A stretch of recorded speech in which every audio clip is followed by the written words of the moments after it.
Queue న్యూస్లో పనిచేయటకు senior video editors కావాలను సంప్రదించవలసిన నెంబర్లు 8688960884. రుణమాఫీకి సంబంధించి మార్గదర్శకాలు విడుదల చేసింది రాష్ట్ర ప్రభుత్వం. అయితే దానికి సంబంధించి ఇక్కడ రేషన్ కార్డునే ప్రామాణికంగా తీసుకుంటున్నట్టుగా ప్రకటించింది. అందులో ఆ కుటుంబ సభ్యులు ఎంతమంది ఉన్నారు, మొత్తం కుటుంబానికి కలిపి 2 లక్షల రూపాయలు రుణమాఫీ చేయాలని చెప్పేసి అందులో నిర్ణయించింది.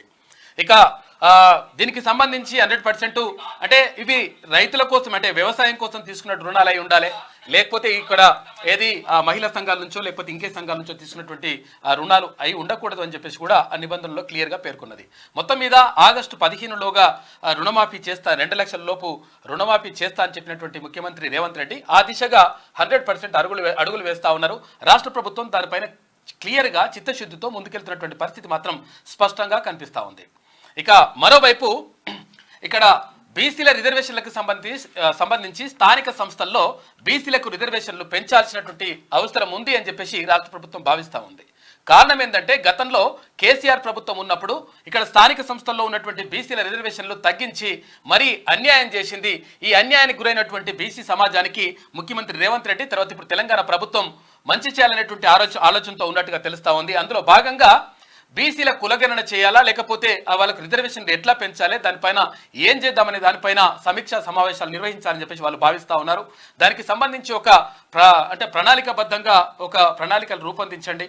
ఆ తర్వాత బీసీలకు సంబంధించి ఎట్లా వాళ్ళకు పెంచుదాం, తర్వాత ఎట్లా వాళ్ళకు జనాభా ఎక్కువ ఉన్నది కాబట్టి వాళ్ళని ప్రభుత్వానికి దగ్గర చేసుకునేటువంటి ప్రయత్నం చేయాలి, కులగణన చేస్తామని చెప్పేసి గతంలో ఎన్నికల ప్రచారంలో చెప్పినటువంటి అక్కడ రాహుల్ గాంధీ చెప్పిన మాటలు చెప్పిన తర్వాత 100% ఆ హామీని కూడా నిలబెట్టుకునేటువంటి ప్రయత్నం చేస్తూ ఉంది రాష్ట్ర ప్రభుత్వం.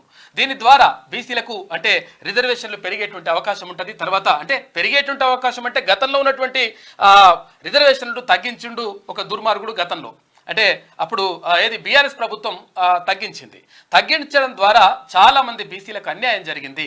ఈ అన్యాయం జరగకుండా ఉండాలి, తర్వాత కులగణన చేపట్టాలన్నా లేకపోతే ఎట్లా తొందరగా స్థానిక సంస్థల ఎన్నికలు నిర్వహించాలి, దానికి కోసం ఏం చేస్తే బాగుంటుంది అని చెప్పేసి అధికారులతోటి సమీక్షా సమావేశాలు కూడా నిర్వహిస్తూ ఉన్నారు.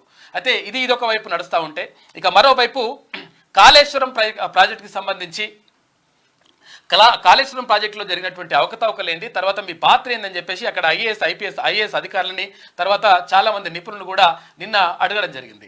అడిగితే వాళ్ళు మరి రకరకాలుగా సమాధానాలు చెప్పిండ్రు. మరి దీని వెనుక మీరే కావాలని చేసిండ్రా, డిజైన్లు ఎందుకు మార్చిండ్రు, అక్కడి నుంచి ఇక్కడికి ఎందుకు తీసుకొచ్చిండ్రు, ఇదంతా కూడా తీసుకురావడం వల్ల నష్టం జరిగింది, ఆ విషయం మీకు తెలియదా, తెలిసిన తర్వాత కూడా ప్రజల మీద ఇట్లా మరి అప్పులు మోపడానికి ఇట్లా మీరు ఎందుకు ప్రయత్నం చేసిండ్రు అని చెప్పేసి మీరే చేసిండ్రా లేకపోతే మీ వెనుక సుప్రీం ఏమైనా జరిగిందా అని చెప్పేసి నిన్న ప్రశ్నించిండ్రు. జస్టిస్ పిసి ఘోష్ కమిషన్ ఈ విషయాలు నిన్న అడిగి వాళ్ళ ద్వారా వివరాలు రాబట్టింది. దాంట్లో చాలా విషయాలు చెప్పిండ్రు. నిన్న కరెంట్ జేఏసీ చైర్మన్గా ఉన్నటువంటి కంచర్ల రఘు సార్ కూడా ఆయన కూడా నిన్న కొన్ని విషయాలు చెప్పి మీకు వార్తలు రాయడం విశ్లేషణ చేయడం వచ్చా, అన్యాయాన్ని ప్రశ్నించడం తెలుసా, ఇంకెందుకు ఆలస్యం, క్యూ న్యూస్ మిమ్మల్ని ఆహ్వానిస్తుంది. క్యూ న్యూస్లో పనిచేయటకు అనుభవం గల కంటెంట్ రైటర్స్ కావాలను సంప్రదించవలసిన నెంబర్లు 8688960884.